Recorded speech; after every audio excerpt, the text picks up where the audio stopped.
graça e a paz do nosso Deus esteja com todos os irmãos, com a sua igreja. Estava lembrando aqui do texto, em que Jesus disse: não temas, ó pequeno rebanho, porque ao Senhor agradou dar-vos o reino. Nós que somos o povo de Deus, temos esta graça do Senhor, para sermos participantes desse reino. Por meio do novo nascimento, irmãos, nós entramos neste reino. Podemos ver, contemplar a formosura do nosso Deus. O salmista pediu isso. Uma coisa eu peço ao Senhor e a buscarei, que eu possa estar na casa de Deus para contemplar a sua formosura, desse pastor amado, desse pastor que está com a sua igreja, que guia a sua igreja em caminhos muitas vezes até tortuosos, desertos, vale da sombra da morte, lugares que de fato trazem muita tristeza para nós, mas a nossa segurança está no nosso pastor. Pedro chama ele de supremo pastor, pastor e bispo das nossas almas. Então nós descansamos nele. Já pensou, irmãos, se nós não tivéssemos a Cristo como nosso pastor? Como seria a vida daqueles que não têm a Cristo como seu pastor? Efésios, o apóstolo Paulo diz: nós estaríamos sem Deus, sem paz, sem promessa, sem aliança. Meus irmãos, é um estado de morte, alienados de Deus. Todos pecaram, estão destituídos da glória de Deus, da graça de Deus. Então, quem não tem Cristo como seu pastor, como nós acabamos de cantar, nada satisfaz. O pastor dele, Jesus disse, é o mercenário. Jesus disse que este mercenário não vem senão para matar, roubar, destruir. Interessante que se Cristo não é o nosso pastor, nada satisfaz, nada preenche. Mas se Cristo é o nosso pastor, de nada temos falta. Ele supre todas as nossas necessidades. Quem não tem Cristo como seu pastor, irmãos, está de fato em uma terra sedenta, árida, sem prazer, sem contentamento verdadeiro. Está vivendo em ansiedade, em tristeza, em depressão, em angústia. O que sobra para ele é o vale da sombra da morte, sem Cristo, sem refúgio, sem a proteção desse que morreu para salvar as suas ovelhas. Então, que nós venhamos a louvar a Deus, irmãos, por essa bênção maravilhosa de fazer parte do povo de Deus. E alguém pode perguntar assim: será que vale a pena servir ao Senhor em meio aos sofrimentos da nossa vida, da nossa existência? O próprio Cristo disse que nós iríamos passar por muitas aflições, mas se tivéssemos bom ânimo. Ele venceu o mundo. Todos quantos quiserem viver piedosamente em Cristo Jesus, o que sofrerão? Tribulações, perseguições, angústias, aflições. Então faz parte da nossa caminhada. Mas nós temos um pastor que nos guia. Os magos do Oriente vieram e eles disseram assim: onde está o menino que é nascido rei? E a resposta deles, que era em Belém, disse assim: porque nela há de nascer o rei que há de apacentar o seu povo. Cristo está aqui, irmãos, nos apacentando. Ele está no meio da sua igreja, no meio de nós, ouvindo a nossa oração, vendo as nossas necessidades, sabendo de tudo que nos é necessário, como nós pregamos hoje de manhã, não é? À luz do verso 5 ao 8 de Mateus 6. Deus ouve, Deus vê, Deus sabe das nossas necessidades. Então, no meio da aflição, na fornalha ardente que arde sobre o seu povo, nós não devemos ficar a perguntar, como o salmista que nós lemos hoje. Lembra de Asaf, lido aqui pelo nosso liturgo, Geni? O que é que diz lá?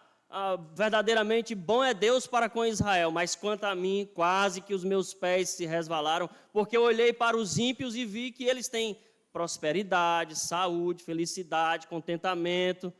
Então, será que vale a pena servir ao Senhor em meio à aflição e à dor?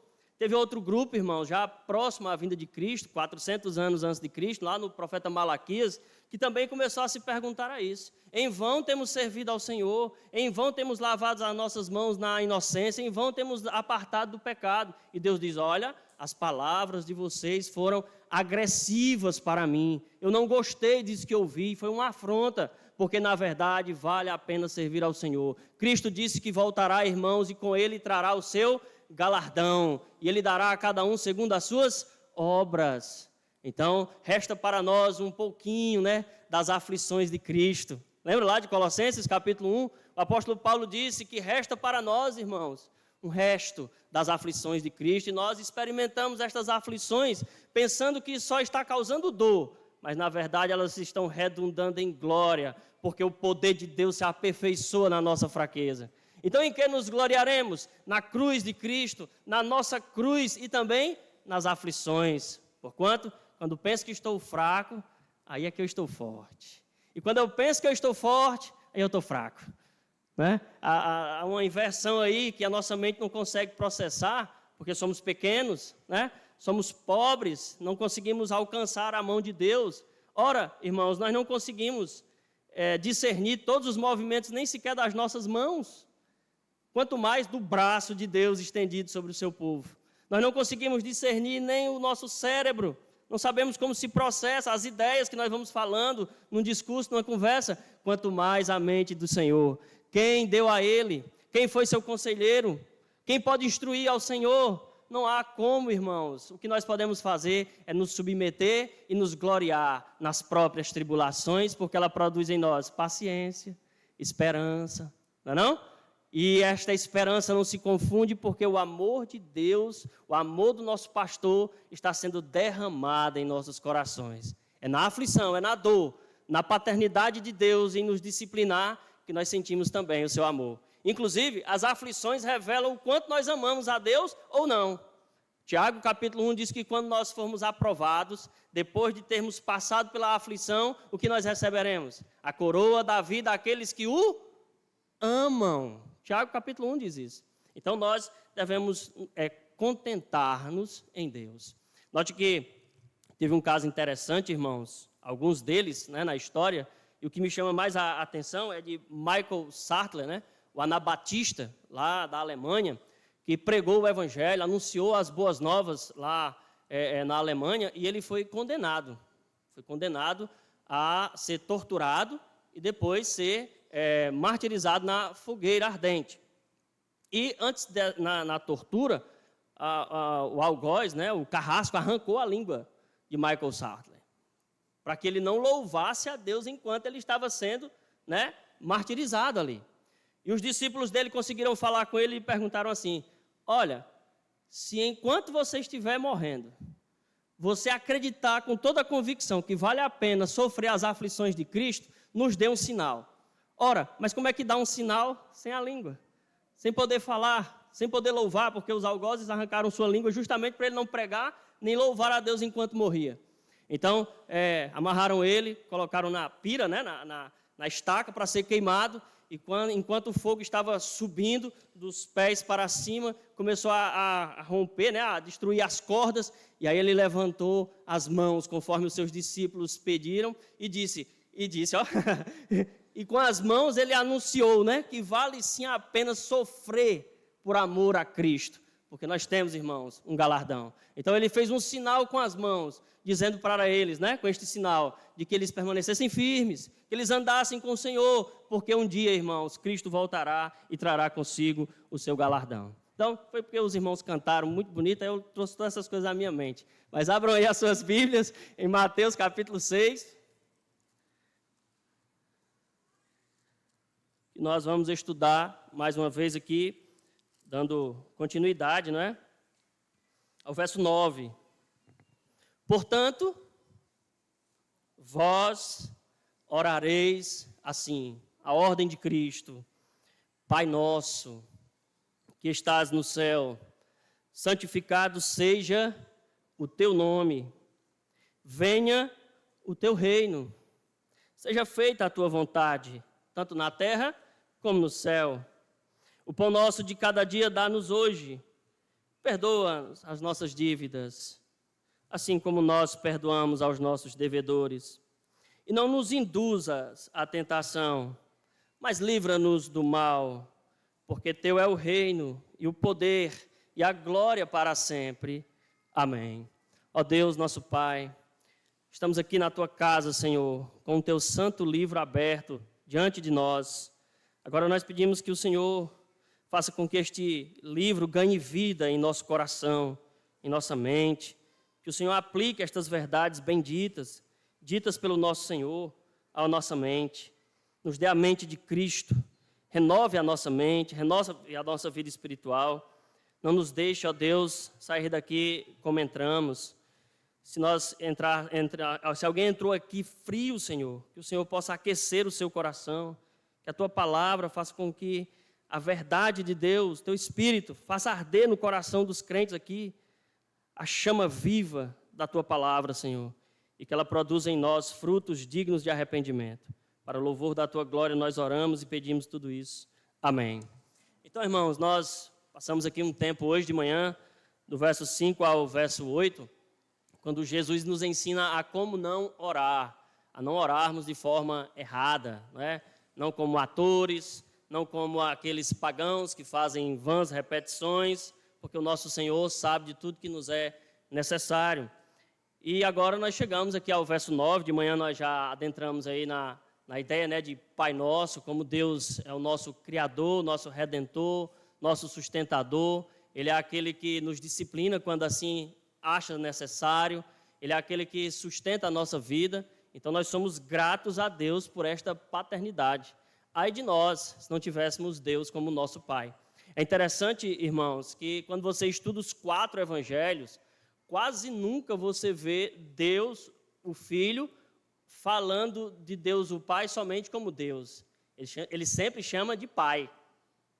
Então é por isso que John Stott diz que Pai Nosso é o nome cristão de Deus. Não é uma coisa que é recorrente no Antigo Testamento. É algo que Cristo inseriu para o seu povo, se dirigir a Deus em oração, a falar com Ele. Se você pega, por exemplo, João 17, que os puritanos chamavam de o santo dos santos da Bíblia. Alguns deles acreditavam que nem deveria ser pregado João 17, deveria ser apreciado, orado, lido constantemente, mas era uma coisa assim, extraordinária demais para eles, ver Deus o Filho orando a Deus o Pai. E lá o texto diz que Jesus chama Deus o Pai de Pai Justo, Pai Santo. Lembram disso? O apóstolo Paulo chama o Pai de nosso Senhor Jesus Cristo. Bendito seja o Deus e Pai de nosso Senhor Jesus Cristo. Aos Colossenses, ele diz que é o Pai das misericórdias. Lindo isso, né, irmãos? Thomas Brooks foi quem disse que se não tivesse ao encerramento de uma misericórdia, uma nova, nós seríamos destruídos. Lamentações 3 está escrito, a causa de nós não sermos consumidos é a misericórdia de Deus. Uma já está engatilhada, irmãos. Amanhã de manhã, uma já sai, fresquinha do céu para nós. É uma dependência total nossa do nosso Deus misericordioso. Note que Tiago, o meio-irmão do Senhor, foi conhecido na história da igreja como sendo Tiago joelhos de camelo.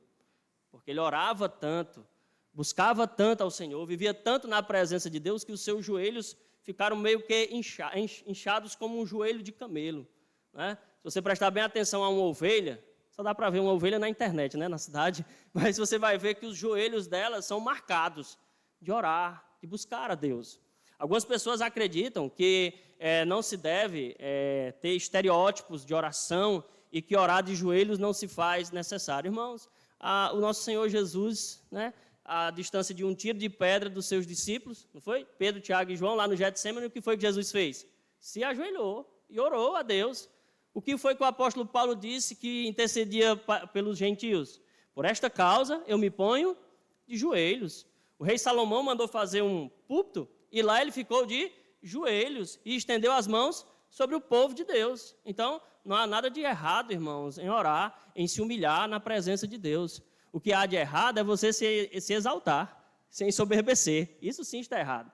Agora, também tem o outro extremo, de dizer, não, toda oração tem que ser feita de joelhos. Aí é outro equívoco, Mas orar ao Senhor, buscar a este Pai bendito, Pai das misericórdias, buscá-lo com intensidade, com fervor e mais, em guerra santa, Em esforço. Às vezes, quando nós começamos na nossa caminhada de doutrinas da graça, o evangelho bendito do nosso Senhor, nós pensamos que Deus seja contra o esforço. Mas Deus não é contra o esforço. Deus é contra o mérito.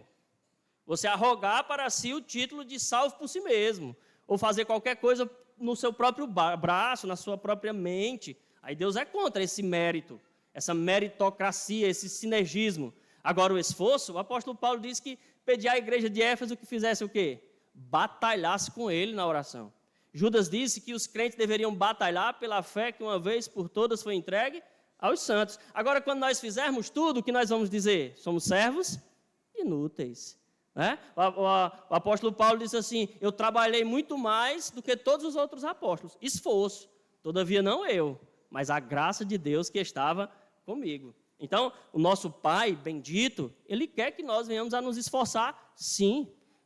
Militar contra a nossa própria carne, contra a natureza humana que há em nós.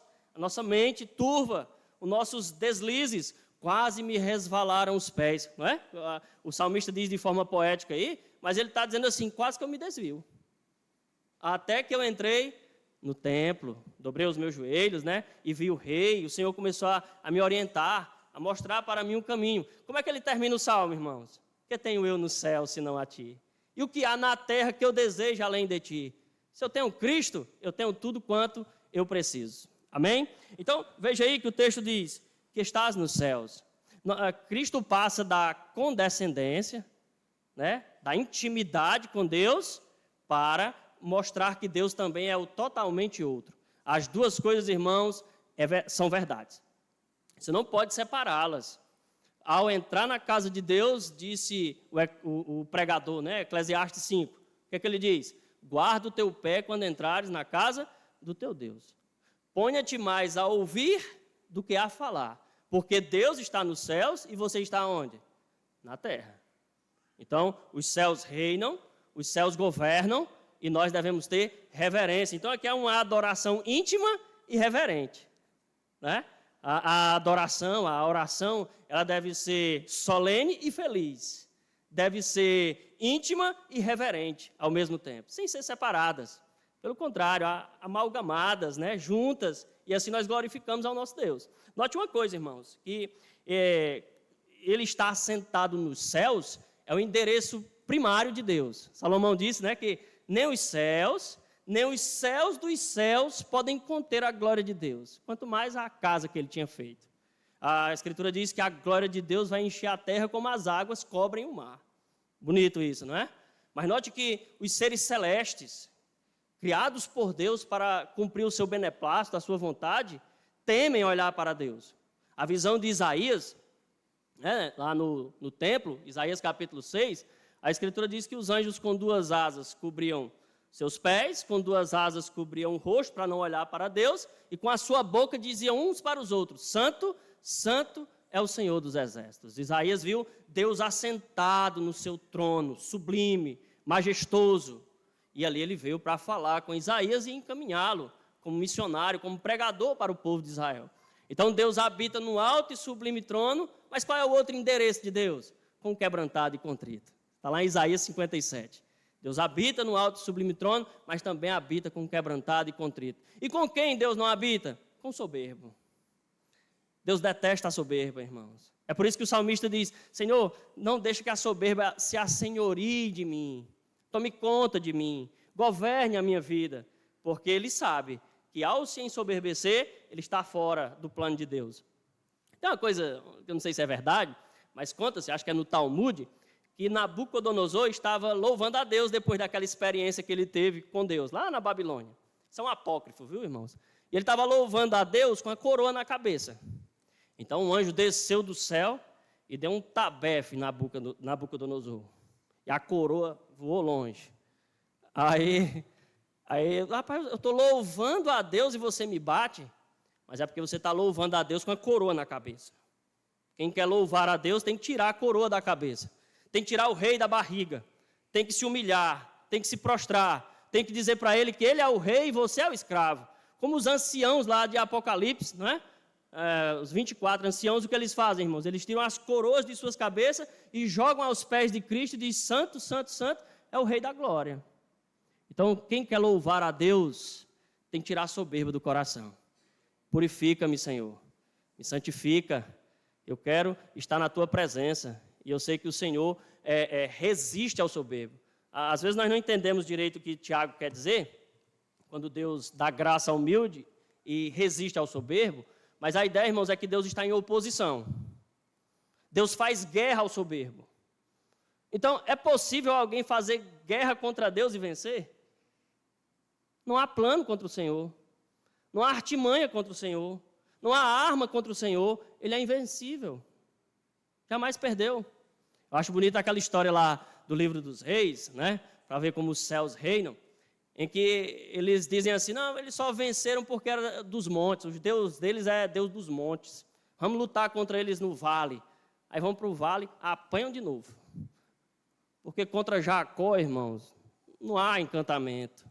Toda arma preparada com rancor contra o povo de Deus não prosperará. Deus desfaz essas coisas. A Bíblia diz que Ele é o Senhor dos exércitos, amém? O que está escrito lá no Êxodo? Como foi que o Senhor dos exércitos destruiu o Egito? A maior potência militar da época. Olhe para as pirâmides do Egito, trabalho escravo. Como foi que Deus destruiu o Egito, irmãos? Piolho, mosca, não foi? O que mais? Rãs. Olha o exército de Deus. Lá vem um exército de Deus aí. Saraiva de pedras, trevas, morte dos primogênitos. A Bíblia diz que ele pega o carro e os seus cavaleiros e os lança no fogo. Quebra o carro, corta a lança. Ele é o Deus de Jacó, que está conosco. É o Senhor da guerra, o verdadeiro Senhor das armas. Armas que é piolho, que são, né? Piolho, rã, essas coisas assim. Esse é o nosso Deus. Deus não precisa de muitos, 30 mil, como Gideão pensava. Só precisou de 300, não foi? É muita coisa. Note, irmãos, que nós somos tão fracos e frágeis, e o céu de fato reina, que basta um vírus para nos derrubar. Um vírus. Você não sabe nem como pegou e ele te derruba. Você vai na farmácia, gasta R$500 para ficar bom da gripe e a gripe não passa. Se mata de tomar remédio, só um vírus. Então, quem somos nós, irmãos? O salmista, olhando para essas verdades assim da criação de Deus, da soberania de Deus como rei de tudo, ele diz assim, quando eu olho para os céus, obra das tuas mãos, que tu criastes com os teus dedos, que é o homem para que tu te lembres dele, e o filho do homem para que o visites. Isaías diz que nós somos menos do que nada, irmãos. Subtraia nada de nada e veja o que fica, né? Caco entre os cacos, mas somos amados por Deus. Ele se dignou. A verdadeira lição de se humilhar, né? Lá de Filipenses capítulo 2, para não ser condescendente, amoroso, nos fez a imagem e semelhança do seu Filho, primogênito entre muitos irmãos. Então, os céus continuam reinando. Isaías pensava que tudo estava perdido, mas ele viu o rei sentado num alto e sublime trono. O rei Uzias tinha morrido, agora tudo se acabou. Aí ele viu a Deus sentado no seu trono. Não sei se vocês já tiveram esse sentimento assim, de vir para a igreja tão triste, choroso, e amanhã a funerária trabalha, né? Você pensa, amanhã é meu enterro. Mas os louvores de Israel, Deus habita no meio dos louvores, Deus habita no meio do seu povo, Cristo visita a sua igreja, e aí ele começa a lhe edificar. Um irmão pega na sua mão e diz assim, Deus te abençoe e te fortaleça, como o irmão disse para mim ali fora. Outro diz um texto bíblico, aí vem o pastor e prega, e nós saímos daqui ou da nossa igreja dizendo, eu quero ir de novo amanhã. Que pena que o culto acabou. O melhor dia da nossa semana é o domingo, irmãos. É a feira da alma. Nós nos alimentamos. Eu entendo Pedro, né? Senhor, façamos aqui 3 tendas. Uma para ti, uma para Elias, outra para Moisés. E nós ficamos no relento mesmo, Senhor. Mas eu quero estar aqui. Mais vale um dia na casa de Deus do que 1000 em qualquer outro lugar. Eu preferia ser o porteiro da casa de Deus, disse o salmista do Salmo 84, do que viver em qualquer outro lugar. Então, os céus reinam, irmão. Olha o que o texto diz aí. Pai nosso que estás nos céus, e o seu reino governa sobre o quê? Sobre tudo. É o Salmo 103. Deus tem estabelecido o seu trono nos céus, diz o salmista. E o seu reino governa sobre tudo. Note que quando Jó sofreu o que sofreu, Jó não atribuiu aos caldeus o roubo do seu gado, nem a um evento climático que destruiu suas ovelhas. Ele não atribuiu nem sequer a Satanás a morte dos seus filhos. Ele atribuiu tudo a quem, irmãos? A Deus. Ele disse, o Senhor Deus deu, o Senhor Deus tomou. Bendito seja o nome do Senhor. Então os céus governam sobre tudo. Lá no capítulo 39 para frente, né? Encerramento do livro de Jó, nos chama a atenção uma coisa, irmãos. Deus diz para Jó que não vai explicar nada para ele. Jó fica constantemente, se você ler o livro de Jó, pedindo explicação. Pedindo que Deus venha para uma audiência com ele. Olha aí. É por isso que depois ele se arrepende, não é? Lembra de Jonathan Edwards? Nós devemos nos arrepender do nosso arrependimento, né? No final, Jó põe a mão na boca e diz, Senhor, eu falei do que não sabia. Eu não deveria ter falado isso. Me perdoe. Aí Deus não explica nada para Jó. Tem coisas que nós vamos passar nesta vida aqui, que sabe o que Deus vai fazer? Nada, não vai nos explicar. Simplesmente nós vamos passar por elas. Agora Ele vai nos dar graça por todo o caminho, para perseverarmos na fé, guardarmos o nosso coração de pecar contra Ele. Aquele que é poderoso para vos guardar de tropeço, há de vos apresentar perante a sua glória, imaculados e irrepreensíveis. É o que Judas diz. Mas explicação, Deus não deve explicação a ninguém. Mas às vezes Senhor, diz só aí por quê, Senhor? O salmista fica constantemente pedindo a Deus, não pede? Senhor, por quê? Por quê? O próprio Cristo na cruz, irmãos, a exceção de Cristo chamando o Pai de Deus é na cruz. Quando ele diz, Deus meu, aí ele pergunta, por que me desamparaste? Então note aí, que Deus não explica, irmãos, os nossos sofrimentos. O que nós devemos descansar é neste fato aqui. O céu reina, o céu está reinando, o céu está governando a nossa vida. Se você já ressuscitou com Cristo, pense nas coisas lá do alto, onde Cristo está à destra de Deus. Com o que eu vou encher a minha mente no dia do sofrimento? Da palavra de Deus. O que eu vou fazer? Orar, para não andar ansioso por coisa alguma. O que irei pensar em tudo que for bom, em tudo que for justo, em tudo que for amável, tudo que for de boa fama, seja isto que ocupe o seu pensamento. Não deixar a sua mente se fixar no seu problema, na sua aflição. Spurgeon dizia, não é, que a única coisa que a ansiedade pode fazer conosco é tirar a paz do amanhã. Mas ele não pode fazer nada. A ansiedade não pode fazer absolutamente nada por nós, a não ser nos angustiar. E uma outra coisa que Spurgeon dizia acerca disso, irmãos, é que nós devemos nos contentar com aquilo que temos. Porque se Deus nos der o dobro, nós ainda estaremos insatisfeitos. Se você não se contentar com Deus agora, forçar a sua mente e o seu coração para se satisfazer nele agora, ainda que ele faça qualquer outra coisa, você não irá ficar satisfeito. Sabiam disso?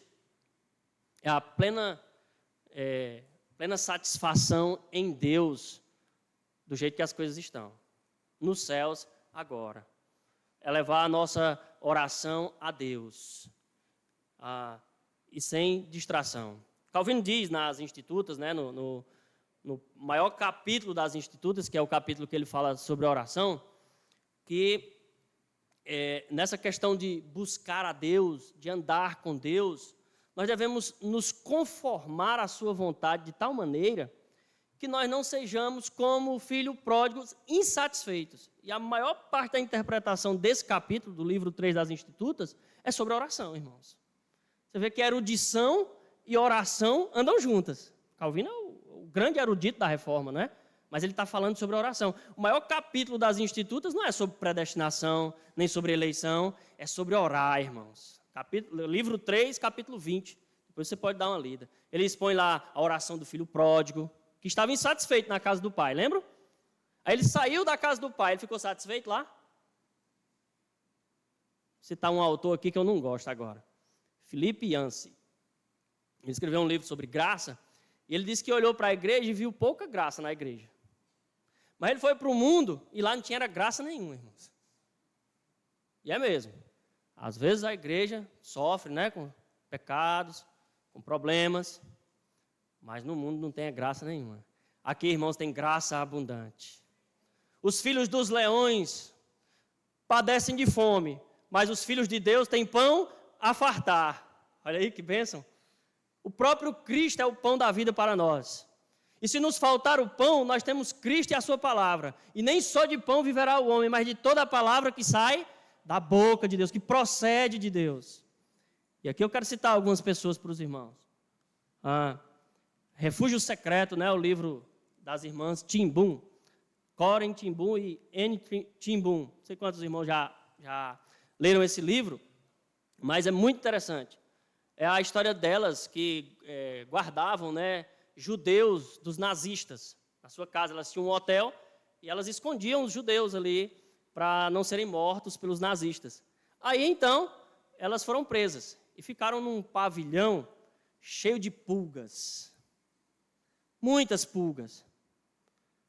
E um dia, Anne Ten Boom foi orar.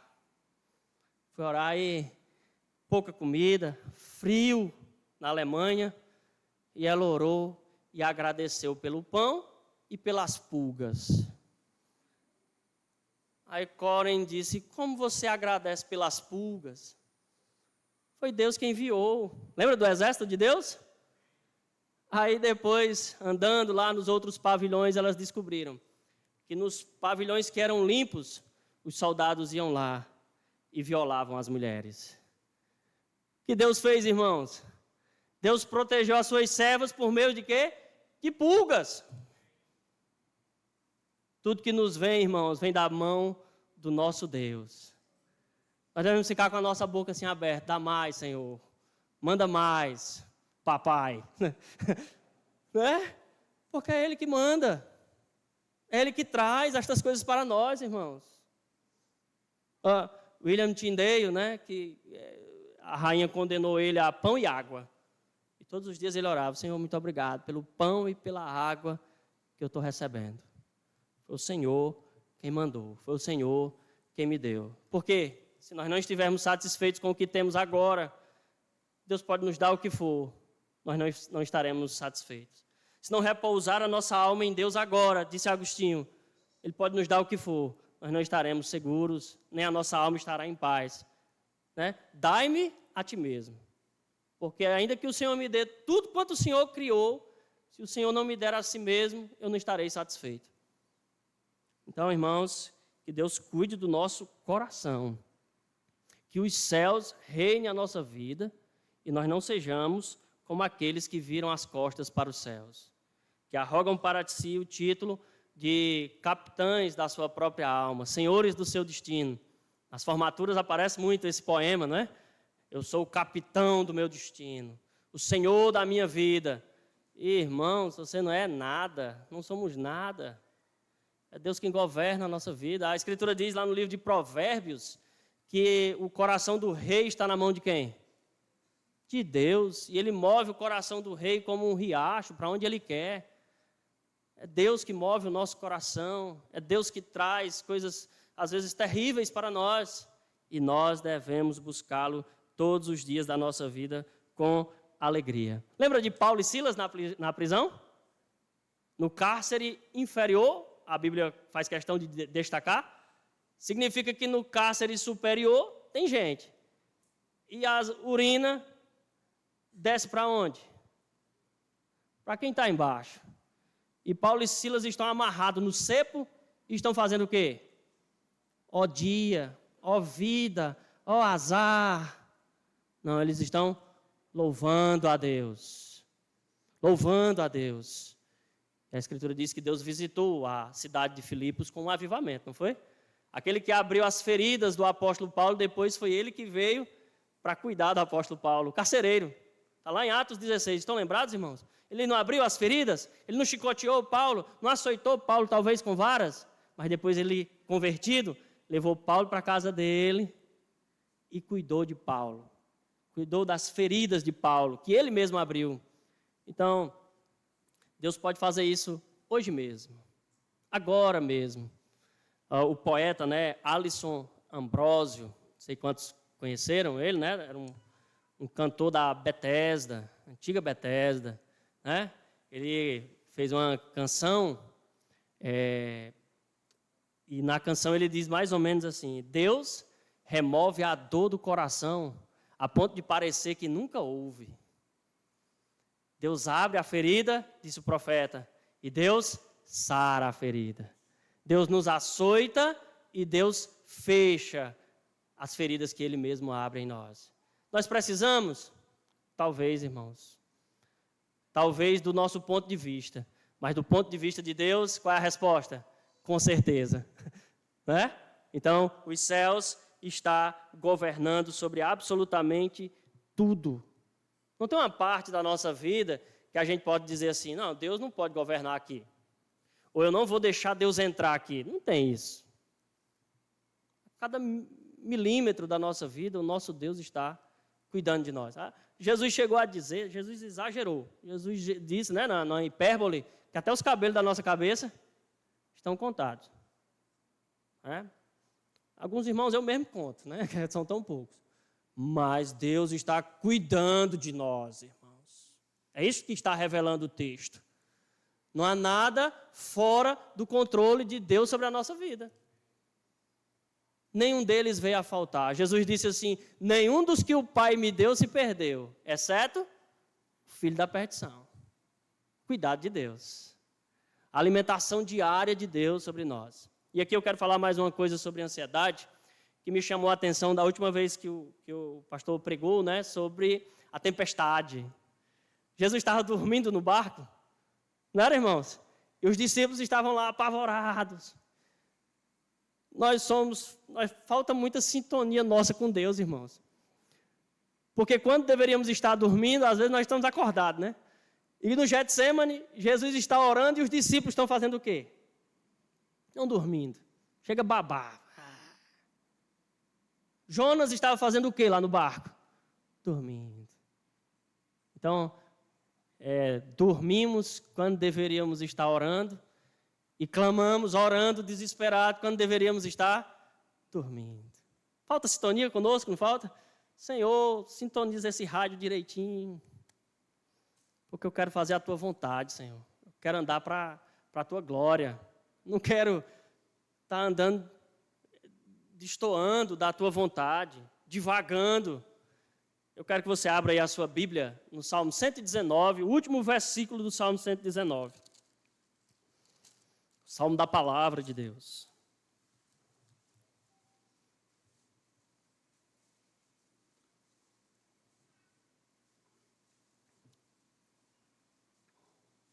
O pastor buscou a sua ovelha.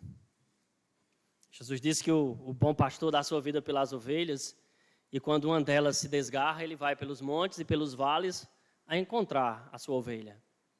Não é? E olha o que esse salmista diz acerca de si mesmo. Ele diz assim, desgarrei-me, ou seja, me afastei do Senhor, não é? Ele conhece tudo da palavra, não é, irmãos? Ele ama a palavra. Quanto ama a tua lei. Não é isso que ele diz várias vezes aí no Salmo? Como eu posso purificar o meu coração? Meditando segundo a tua palavra. Ela é mais preciosa para mim do que o ouro, a prata. Sou mais sábio do que os meus algozes, do que os meus inimigos, do que os anciãos, porque eu medito na tua palavra, ele diz, não é? Mas ele se vê como alguém que estava desgarrado, como ovelha perdida. Aí olha o clamor dele, busca o teu servo, para eu viver à luz da consciência que eu tenho de ti, Senhor. Para que eu possa andar na tua presença à luz de tudo que eu conheço. Note, irmãos, que quando alguém cai em pecado, e é crente há muitos anos, não cai em pecado porque lhe faltou conhecimento. Sei lá, Deus nos guarde sua igreja, um adultério. Sei lá, um pastor, né? Infelizmente vimos isso recentemente, né? na igreja no mundo inteiro, né? Com o caso do irmão Steve Lawson, né? Falo isso com muita tristeza. Mas não faltou conhecimento bíblico. Não faltou. Mas, por vezes, irmãos, pode ser que alguém se desgarre e vá contra aquilo que ele mesmo sabe. Que Deus guarde a sua igreja. Olha o que ele diz aí. Busca o teu servo. Resgata o teu servo. Pois não me esqueci dos teus mandamentos. Eu te conheço, Deus. Jonas, irmãos, vai contra a consciência teológica que ele tem. Não foi isso não que Jonas fez? Jonas conhece o Deus do céu e da terra. Mas ele foge de Deus. Em vez de ir para Nínive, ele vai para Jope. Ele está indo contra o que ele sabe de Deus. Quando os marujos perguntam a que Deus ele serve, ele diz, eu sirvo ao Deus que fez o céu, a terra, o mar e tudo que neles há. Mas eu estou fugindo dele. Acaba bom de pé, né, irmãos? Como é que pode? Quando ele está lá em Nínive, e Deus pergunta, é razoável a tua ira? Ele diz, porque eu sei que o Senhor é um Deus misericordioso, cheio de compaixão, eu sei que o Senhor ia perdoar esse povo. Então ele está com raiva porque ele conhece a Deus. Irmãos, Spurgeon disse que quando Deus entra na vida de um homem e transforma o seu coração, nunca mais nem pecar, ele vai pecar em paz. Mas não. Ainda que ele fique lá lutando para não fazer a vontade de Deus, ele sabe que a graça é irresistível, que o chamado de Deus vai lhe constranger. Então, que Deus nos guarde, irmãos, de nos desgarrarmos do nosso Senhor por causa da aflição, da provação que vem para nos provar. Pelo contrário, devemos dizer, o céu reina, o Senhor tem estabelecido o seu trono nos céus, Ele governa sobre tudo. Pai nosso que estás no céu, que em todas as minhas aflições o teu nome seja santificado, que no meu dia o teu nome seja santificado. Note que Jesus uniu duas doutrinas incríveis, né, irmãos? Doutrina dos atributos de Deus, a santidade, né, e a doutrina dos nomes de Deus. Note que na Bíblia, diz R.C. Sproul, você não tem um atributo de Deus como o amor, sendo dito, Deus é amor, amor, amor. Não tem isso. Mas quando fala da santidade, sempre que os anjos aparecem lá em Isaías e lá em Apocalipse, como está retratado? Santo, santo, santo. Então, é a majestade de Deus que é santa. E aqui, irmãos, o que Jesus está nos ensinando a fazer é consagrarmos a Deus, o nome de Deus na nossa vida. A palavra santo tem o significado de ser separado, né? De ser purificado, de ser afastado do mal, mas também tem a noção de ser consagrado. Eu consagro a minha vida a Ti. Né? Eu entrego a minha vida a Ti, de modo que aquele que está nos céus pode governar a minha vida completamente, inteiramente. Eu não vou me rebelar, eu não vou me desgarrar, porque eu quero estar como Maria aos seus pés. Pode ser que você esteja aqui esta noite e está frio na fé, desgarrado do Senhor, com planos ardilosos de pecar contra Deus. Deixe-me lhe dizer, é uma péssima escolha essa. Desista do mau caminho. Se o meu povo, que se chama pelo meu nome, se humilhar e orar e buscar a minha face, eu ouvirei dos céus, perdoarei os seus pecados e sararei a sua terra. Se você está frio na fé, pensando em desistir do Senhor, em se desgarrar dEle, não faça isso. Eu intercedo por você neste momento. O Senhor Jesus intercedeu por Pedro. Lembra que Jesus intercedeu por Pedro? Eu roguei por ti, para que você não desfaleça. Quando você for testificado, confirmado, confirme também a fé dos seus irmãos. Se você pensar nisso, não deixe que isso tome conta na sua mente. Lembra lá de Tiago, capítulo 1, que Tiago nos ensinou? Que a concupiscência engoda o nosso coração. Cada homem é tentado pela sua própria cobiça, pela sua concupiscência. E uma vez que a concupiscência gera, dá à luz o pecado, gera morte em você. Você não precisa experimentar por isso, irmãos. Você deve, se for ver que vai cair, caia de joelhos. Resumindo aqui. Pastor, eu estou quase caindo, a minha fé está fraca, eu estou me desviando do Senhor, eu estou me desgarrando. Os céus reinam. Se ajoelhe, busque ao Senhor. Diga, Senhor, eu preciso da Tua força, do Teu poder. Eu sou fraco, Senhor. Não deixa que o Teu servo se desvie. Eu não sei se você já passou por isso, mas é uma coisa muito ruim na vida do crente. Essa tristeza falta de ânimo pelo Senhor, de buscá-lo, de andar na sua presença. Irmãos, o desânimo pode destruir muitos momentos bons com Deus. Né? A frieza, a falta de piedade que nos assola, ela não tem um prazer indizível, uma alegria indizível e cheia de glória. Pelo contrário, ela tem uma tristeza e uma vergonha e uma infâmia. Eu penso que o salmista, nesse último versículo, está dizendo assim: Senhor, não me deixa mais nem um minuto desgarrado. Agostinho dizia que o pensamento do pecado, o desejo do pecado é pecado. Então, se você está pensando em se rebelar contra o Senhor, se desviar do Senhor, se afastar da sua presença, diga para o Senhor: esta noite, Senhor, busca o teu servo. Não deixa que a aprovação venha me tornar uma pessoa reprovada, mas que ela venha me aprovar perante a tua face, para eu glorificar o teu nome e receber a coroa da vida. Que toda esta igreja, irmãos, um dia esteja na presença de Deus cantando: combati o bom combate, acabei a carreira, guardei a fé. Desde já a coroa da justiça está reservada para mim. E não somente para mim, mas para todos quanto amam ao Senhor Jesus Cristo e a sua vinda. Amém, meus irmãos? Que Deus abençoe a sua amada igreja. Oremos. Ó nosso Pai que estás nos céus, Tu habitas, Senhor, num alto e sublime trono. Nós nos unimos aos anjos, Senhor, e falamos para Ti: Santo, Santo, Santo é o Teu nome, Senhor. Retira de nós tudo que não Te agrada. Nos santifica na Tua palavra. A Tua palavra é a verdade. Que o Teu bom Espírito nos guie a toda a verdade. Que o Teu bom Espírito retire de nós aquilo que não Te agrada, aquilo que não Te glorifica, aquilo que não traz prazer ao Teu coração.